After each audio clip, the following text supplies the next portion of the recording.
El presidente de Estados Unidos, Joe Biden, comenzó su primer viaje por Medio Oriente como mandatario. La parada inicial es Israel, con el que aspira a fortalecer las relaciones militares. Luego viajará a territorios palestinos y a Arabia Saudita. Toque de queda en Sri Lanka. Así lo determinó el primer ministro Ranil Wickremesinghe, luego de que los manifestantes se tomaran su residencia y exigieran su renuncia. El premier es el mandatario interino, luego de que el presidente Gotabaya Rajapaksa huyera del país. Las protestas en contra de los altos precios también se viven en América Latina. Panamá completa 2 semanas de manifestaciones y en Argentina desde hoy comenzó el paro del sector agropecuario, mientras que Brasil intenta paliar la inflación con subsidios a pocos meses de las elecciones presidenciales. Bienvenidos de nuevo a las noticias de France 24. Los saluda María Clara Calle. Es un placer acompañarlos. La agenda del día estuvo marcada por el arribo a Israel del presidente de Estados Unidos, Joe Biden. Se trata de su primera visita a la región de Medio Oriente como mandatario y su primera parada fue precisamente Israel. Se espera que el presidente Biden haga una declaración conjunta sobre los estratégicos nexos militares que hay entre los dos países. Posteriormente, Biden visitará los territorios palestinos y viajará a Arabia Saudita. En este último país, se espera que sea propuesto un aumento de la producción de petróleo y analicen el avance de Irán en la región, así como su programa nuclear. Yanira Gómez, corresponsal de France 24, nos da más detalles desde Jerusalén. Primera jornada corta pero intensa la que vivió Joe Biden en su llegada a Israel. El presidente estadounidense arribó en el Air Force One sobre las 3:30 de la tarde y en el mismo aeropuerto de Tel Aviv fue recibido por el presidente israelí Isaac Herzog y el premier israelí en funciones Yair Lapid. Estados Unidos e Israel forman en sus palabras una amistad y esta quedó retratada en los discursos de bienvenida, en gestos de camaradería y en una foto de familia que también incluyó al ex primer ministro y actual líder opositor Benjamin Netanyahu. Las alocuciones, aunque también breves, sirvieron para marcar algunos de los temas de esta primera gira de Biden por Medio Oriente como presidente. Mientras Lapid habló de una coalición global contra Irán, Biden, que visita Israel por 10ª vez en su carrera política, reiteró el compromiso de Estados Unidos con la seguridad de Israel y defendió una solución de 2 estados para el conflicto palestino-israelí, admitiendo luego que no la ve posible a corto plazo. Esa defensa israelí se plasmó desde el mismo aeropuerto con una exhibición armamentística que tuvo como principal atracción el prototipo de un láser antimisiles llamado Iron Beam, que como la cúpula de hierro podría beneficiarse de financiación estadounidense.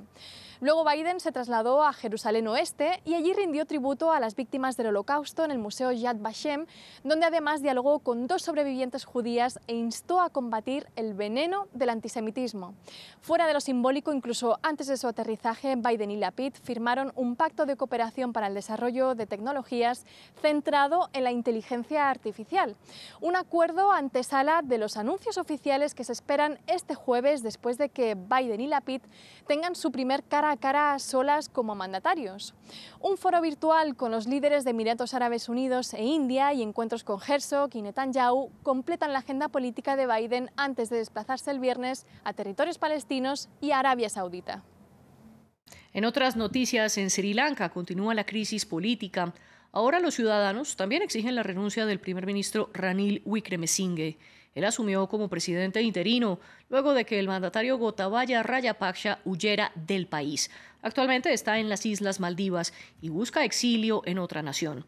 Por su parte, el premier declaró estado de emergencia este miércoles y toque de queda para comenzar a mitigar la crisis. Sin embargo, el descontento social aumenta y en las calles exigen un nuevo gobierno.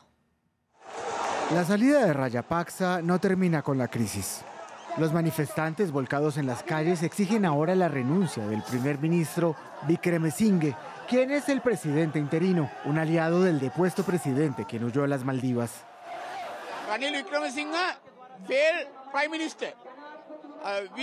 Ranil Wickremesinghe nos ha fallado como primer ministro. Nosotros, toda la gente, no lo quiere como presidente.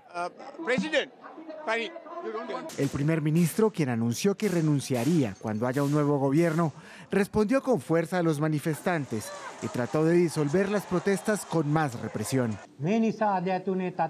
Debido a la situación de hoy, las fuerzas de seguridad me aconsejaron declarar el estado de emergencia e imponer el toque de queda. Debemos derrotar esta amenaza fascista. La oposición, que se autoproclama como el cambio que el país necesita, está en contra de las medidas del gobierno.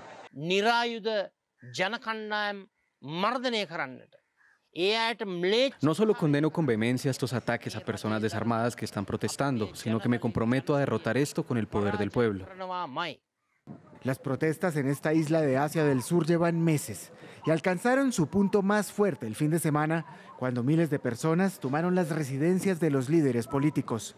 Sri Lanka atraviesa una de sus peores crisis, con una inflación galopante, la escasez de alimentos y la corrupción en el centro de las denuncias.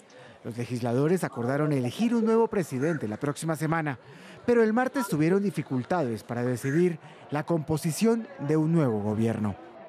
Y tal como ocurre en Sri Lanka, en América Latina, también hay protestas por el incremento del costo de vida. Panamá vive su segunda semana de manifestaciones en contra del alza de los precios del combustible y de los alimentos. El gobierno de Laurentino Cortizo ya aplicó unas medidas para sobrellevar la crisis. Sin embargo, ahora cada sector tiene más exigencias particulares. Nuestro corresponsal Óscar Zulbarán nos amplía.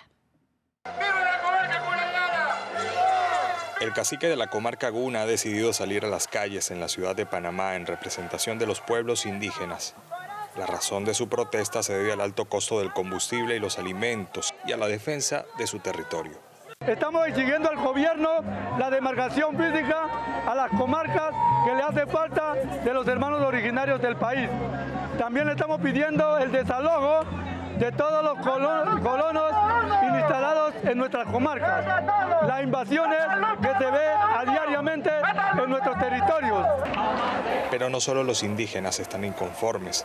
Desde el sector público de la salud reclaman un sistema apto para atender a los panameños. Nosotros consideramos que salud tiene que ser escuchada. Hay muchos problemas, hay muchos abusos, hay cosas que tienen que cambiar en el sistema. Hay falta y carencia de medicina, hay corrupción y nada de esto fue tomado por el presidente.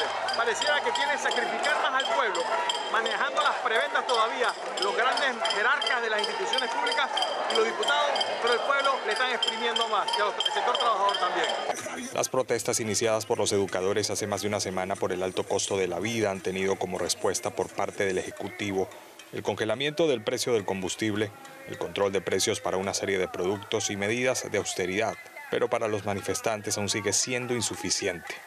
Es necesario y urgente darle a nuestros estudiantes lo que se merecen por ley y constitución. Ningún gobierno quiere cumplir eso. Esa ha sido una esperanza y una bandera de más de 25 años. Y este es el momento, señor presidente Nito Cortizo. El momento es ahora. El gobierno panameño por ahora está en una situación difícil, maniobrando con las peticiones y reclamos de los distintos sectores, pero además sin dinero, porque la deuda pública se le ha incrementado en al menos 50% y supera los 40.000 millones de dólares. Y en Argentina, las principales asociaciones de trabajadores agropecuarios iniciaron una protesta contra el gobierno, paralizando sus actividades por 24 horas. La denominada Jornada Federal de Demanda se llevó a cabo con asambleas en distintos puntos del país. Expresan al Ejecutivo de Alberto Fernández su rechazo a la presión fiscal sobre el sector, que se ve reflejada en una menor rentabilidad. Además, protestan por la escasez de diésel. El gobierno tiene una visión equivocada de lo que es el campo. Evidentemente, en sus diagnósticos equivocados nos lleva a una excesiva presión impositiva, a un doble mercado cambiario que afecta a la rentabilidad. Queremos que haya un ajuste lógico de valores en el dólar que permita tener una exportación razonable y que eso genere un marco de rentabilidad que pueda mostrar al productor que es viable para poder seguir. Y el alza del precio del combustible fue la razón que justificó el Parlamento de Brasil para aprobar la medida que pidió el presidente Jair Bolsonaro. Hoy los legisladores declararon estado de emergencia hasta final de año y aprobaron que el gobierno reparta más de 7.600 millones de dólares en subsidios. Sin embargo, la medida fue duramente criticada pues la oposición afirma que es una estrategia electoral de Bolsonaro, ya que los brasileños irán a comicios presidenciales el próximo 2 de octubre y Bolsonaro aspira a la reelección. Los suministros también son un tema de discusión en la guerra en Ucrania. Hoy, representantes ucranianos y rusos se reunieron en Estambul para intentar retomar las exportaciones de granos a través del Mar Negro. Recordemos que la mayoría de los puertos están controlados por los militares de Moscú. Turquía y Naciones Unidas intentan mediar en los diálogos y, según el ministro de Defensa turco, podrían alcanzar un pacto la próxima semana. No se descarta la opción de corredores marítimos. Este avión aterrizó en el aeropuerto de Estambul. A bordo viaja una delegación de expertos rusos, ucranianos, turcos y los representantes de la ONU. Su objetivo, tratar de llegar a un acuerdo para asegurar la exportación de cereales desde Ucrania. Tras varios intentos, la confianza es baja, especialmente para Kiev, aunque el ministro de Exteriores ucraniano espera garantías de seguridad. Nos alegraremos de que los barcos lleguen a nuestros puertos y se marchen con seguridad para todos, tanto para los transportistas como para los propietarios de los cereales y también para nuestros puertos. Pero para que eso ocurra tenemos que resolver el problema de la falta de confianza en Rusia, porque ninguno de nosotros, ninguno de los participantes en estas discusiones confía en Rusia. Por el momento, Rusia sigue manteniendo un bloqueo en el Mar Negro, que va desde la costa rusa hasta la frontera rumana e impide la salida de barcos ucranianos. Para permitir el paso de los barcos, Moscú exige inspecciones y el desminado de las aguas. Kiev se ha negado hasta ahora a este último punto. En el centro de los debates está la creación de corredores marítimos. El tiempo para llegar a un acuerdo sobre las exportaciones de granos se está acabando. El precio de los alimentos aumenta, lo que hace temer una hambruna, especialmente en África. Ucrania es el quinto exportador mundial de trigo y el cuarto mayor exportador de maíz. El país también representa el 50% del comercio mundial de semillas y aceite de girasol. Por el momento, 20.000 millones de toneladas de grano ucraniano siguen bloqueadas en los puertos de la región de Odesa. Turquía dice que tiene 20 barcos en el Mar Negro listos para embarcarlas, pero todavía no se ha llegado a un acuerdo. En más actualidad de la guerra, las tropas rusas llevaron a cabo una serie de bombardeos en el sur de Ucrania, provocando la muerte de al menos 5 personas en la ciudad de Mykolaiv.